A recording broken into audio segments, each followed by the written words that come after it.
Okay, Assalamualaikum dan salam sejahtera. Okay, hari ini kita nak belajar hukum yang melibatkan sudut dan bulatan bagi sebuah sisi empat kitaran. Apa maksud sisi empat kitaran? Okay, dalam satu bulatan kita ada empat bucu yang bertemu. Contohnya dah. Bucu-bucu ni semuanya di lilitan. Ni kita panggil sisi empat kitaran. Sisi empat kitaran. Macam tu Syarat dia empat bucu ni mesti sentuh di lilitan bulatan. Ni bulatan, tak kisahlah macam mana bentuk pun, janji lilitan. Bucu mesti di lilitan. Okey, banyak. Ni pun 1 2 3 4. Mesti 4 bucu yang bertemu di lilitan. Okey, dalam sisi empat kitaran dia ada satu formula yang kita boleh tahu. Bila nilai A ni bertentangan, jumlah sudut bertentangan dalam sebuah sisi empat kitaran ialah 180 darjah. Contoh, kalau nilai A ni dia kata 20. Kalau A ni 20, kita kena guna 180. So, nak dapat C ni kita kena guna 180. Kita tolak sudut bertentangan dia. So, kita tahu yang ni 160. Tak kisah, janji bertentangan B dengan D, bertentangan D, A bertentangan dengan C. Jumlah dua-dua ni 180. Okey, contoh soalan kat sini. Contoh 9 muka surat 146. Okey untuk soalan ni kita nak cari nilai X dan juga nilai Y. Okey, kita tengok yang bertentangan. Kita tahu yang bertentangan kita kena guna 180 darjah. So kita nak dapat 8X, kita hanya buat macam ni. 8X sama dengan 180 tolak 104. Okey, 180 tolak 104, kita akan dapat sudut yang ni 8X. So tekan kalkulator. 180 tolak 104 sama dengan 76. So 8X sama dengan 76. So X sama dengan 76 bahagi 8. Okey, kita akan dapat 9.5. Kita akan dapat 9.5. Okey, untuk dapat yang Y ni pula, kita tahu part Y. Tak usah nak fikir dah tolak-tolak. Buat part Y. Part Y kita kena guna 180 tolak 98. Tekan kalkulator. 180 tolak 98, kita akan dapat 82. So 4Y sama dengan 82. Y sama dengan 82 bahagi 4. So kita akan dapat 20.5. Okey, mudah je. Okey, untuk contoh ni pula kita tahu jumlah dua-dua ni 180. Jumlah dua-dua ni 180. Kita nak cari X tambah Y. So mula kita cari X dulu. Tambah 2 ni 2X tambah dengan 4X, kita dapat 6X. So maksudnya jumlah dua-dua ni 6X, kita akan dapat 180. So X sama dengan 180 bahagi 6, kita dapat 30 darjah. Untuk Y pula, kita tengok yang bertentangan. 5 tambah 4, maksudnya kita ada 9Y. Bila tambah dua-dua ni, jumlah dia 180.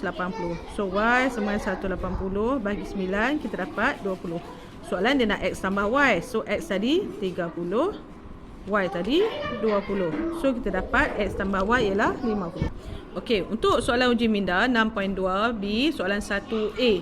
Okey, dia nak cari nilai X. Kita tahu yang ni bertentangan. Biarlah bentuk macam mana pun, tapi yang ni satu bucu, yang ni pun satu bucu. Jumlah dua-dua ni 180. So kita tahu, nak tahu nilai X ni senang je. Kita kena guna 180 tolak 40 tolak 50 tolak 60. Okey, so kita dapat 30 darjah. Okey, untuk soalan B pula, kita nak cari X. X ni duduk kat sini. Sebelum tu kita cari 4 bucu dalam satu bulatan yang sentuh di lilitan.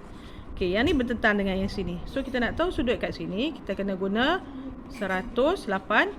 So sudut yang ni 180 tolak 140, kita dapat 40 darjah.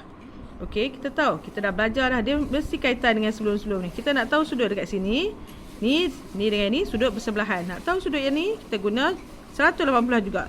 Sudut bersebelahan, so 180 tolak yang ni tadi 40. So kita dapat 40 sama dengan 140 darjah. 180 tolak 40. So sudut ni kita dapat 140 darjah. Kita nak cari nilai X, kita tahu yang ni sama kaki. Bila sama kaki, kita guna segi 3. Segi 3, so kita buat X. Bila sama kaki, yang ni X, yang ni pun X juga. Betul tak? So kita ada 2X.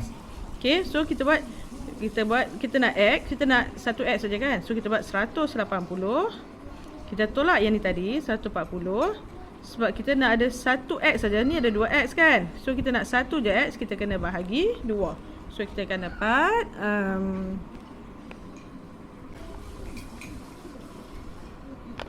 okay.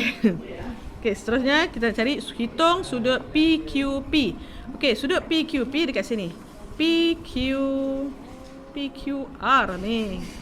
PQR. Okay, sudut PQR. Sebelum tu kita tengok segi 4 kita ada dekat sini. 1 2 3 4. So kita nak cari sudut di Q ni, kita tahu sudut dekat sini dah cukup, jumlah sudut kat sini. Okey, sebelum tu kita boleh cari sudut kat sini dulu.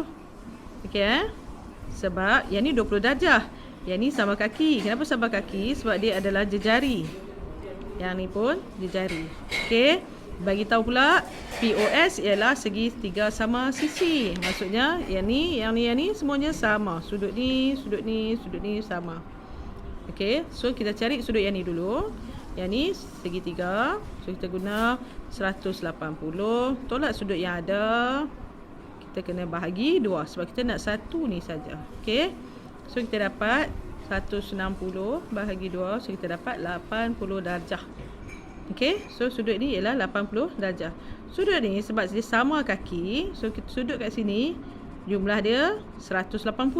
So sini 180 bahagi 3. Sebab sama kaki, dia ada 3 sisi, so kita bahagi 3. So yang ni 60. Maksudnya jumlah sudut ni ialah 140, iaitu 80 tambah 60. Kita nak tahu sudut di Q kan bertentangan. So sudut PQR sama dengan 180. Tolak sudut ni tadi, ni 80, ni 60. So tolak 140. So kita dapat sudut dia ialah 40 darjah. Okey, untuk soalan 4 dia kata KL sama dengan LM. Cari sudut KLM. KLM maksudnya dah sudut kat sini. Okey, dan sekitaran dua ni lah nah. So kita tahu bertentangan 180 tolak 55. So kita dapat 125 darjah. Seterusnya kita dah tahu dekat sini 125. Dia suruh cari sudut LMN. LMN dekat sini. Okey, dia bagi tahu tadi yang ni sama. Bila sama, kita buat je 180, kita tolak 125. Okey, sebab kita nak satu sebelah ni saja, kita bahagi 2. Kenapa sebelah dia? Sebab dua-dua ni sama, tapi kita nak satu je. So kita akan dapat 180 tolak 125 bahagi 2. So kita dapat 27.5. Selesai. Terima kasih.